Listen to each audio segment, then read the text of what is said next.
Zed the burglar. In the olden days, the capital city of Romania had many parks and gardens. A well-dressed man spotted a young man near a park and smiled at him. It was a moonlit night. "Who are you?" asked the young man who had just come to the town from his home in a distant village. "Whoever I may be, I know who you are." "You are a burglar," said the well-dressed man. "No, never," protested the young man vehemently. The other man laughed. "Look here, young man, from the manner you look this way and that way, from your voice and from your movements, I could easily know that you are a burglar. Do not fear. I am Zed the robber." Now, all the people of the land had heard of Zed the robber. Zed never injured anybody, but he burgled houses and robbed people in such a clever manner that he was never caught. The young man saluted Zed. "Let me see how accomplished you are. Can you steal an egg from the crow's nest in this tree without scaring the crow?" asked Zed. The young man climbed the tree like a lizard and stealthily transferred an egg from the nest to his pocket. But, on coming down, he found the egg missing from his pocket. The laughing Zed showed it to him. "I accept you as my master," said the young man, bowing down to Zed. "You are a worthy pupil. I was looking for a trainee like you. I want to retire from the business. But I should teach my art to somebody before retiring," said Zed. Zed led the young man into the town. They were near the king's palace. Zed knew where the royal treasury was. He tied his pupil to the end of a rope and lowered him into the right room, himself standing on the wall. The pupil filled a bag with gold coins from a jar. Zed knew that the king supervised his treasury only once every month. What he did not know was that the very next day was the day for the supervision. The king found out about the theft, but could not understand how a thief entered the room. He had detained an old thief in the prison close to his palace. He asked him about it. "My lord," said the old prisoner, "since a man could enter the room, there must be an entry. Fill the room with smoke and observe where it is leaking out." The king did as advised. He saw a column of smoke going out through a hidden gap, but the old prisoner again and sought his advice for capturing the thief. "My lord, do not let it be known that you have found out the theft. Since the thief has got gold coins, he will feel tempted to try to steal once again, probably tonight. Keep a large jar filled with gum exactly on the spot below the gap. The column of the jar should be dark," said the old prisoner. It was done. It happened as the old prisoner had thought. Zed, hoping to get more, lowered his assistant right into the jar. The assistant realized that he had been caught in a pool of gum from which it was impossible to get out.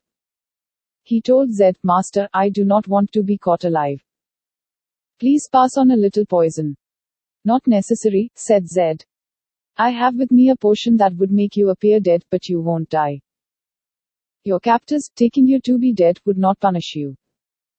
I shall manage to free you tomorrow." Zed treated his assistant with the potion and slipped away. In the morning, the king was happy to find the thief caught. But coming closer, he got the impression that the culprit was dead. The king reported the matter to the old prisoner. "My lord, the thief has an accomplice," said the old prisoner. "How do you know who killed the thief? Otherwise, one does not die when caught up in gum," observed the old man. "What is to be done now?" asked the king. "Let the corpse be placed outside the palace. Let some guards be posted nearby, but not very close to it.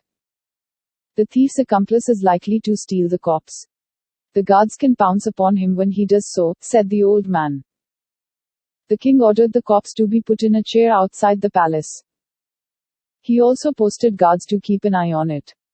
Late at night, Zed drove a carriage that way.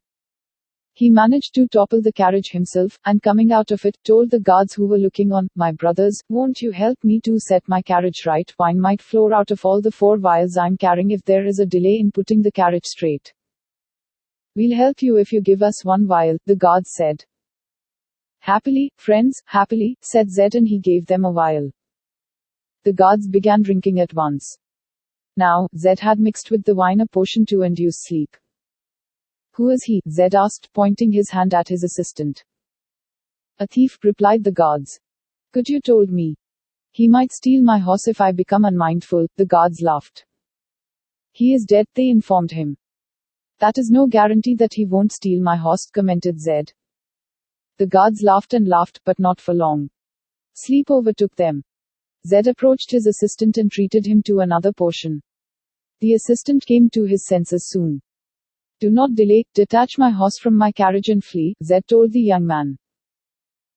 After his assistant rode away, Zed woke up the guards and shouted at them, saying, Had I not said that the thief might escape with my horse? That is what he has done. I did not pay attention to him because you assured me that he was dead. What do I do now? I must complain to the king in the morning. The guards requested him not to do so. They paid him 100 coins as compensation for the horse. In the morning, the king heard that the corpse had sprung to life and escaped. He was puzzled. He reported the matter to the old prisoner, who said, My lord, the two thieves are extremely clever. Why don't you declare on oath that you will not punish them if they surrender? The king made a declaration accordingly. Zed was already thinking of giving up burglary. He surrendered to the king along with his assistant. The king took both of them in his service. Thanks for listening. Please do like, share and subscribe to our channel. See you with another story.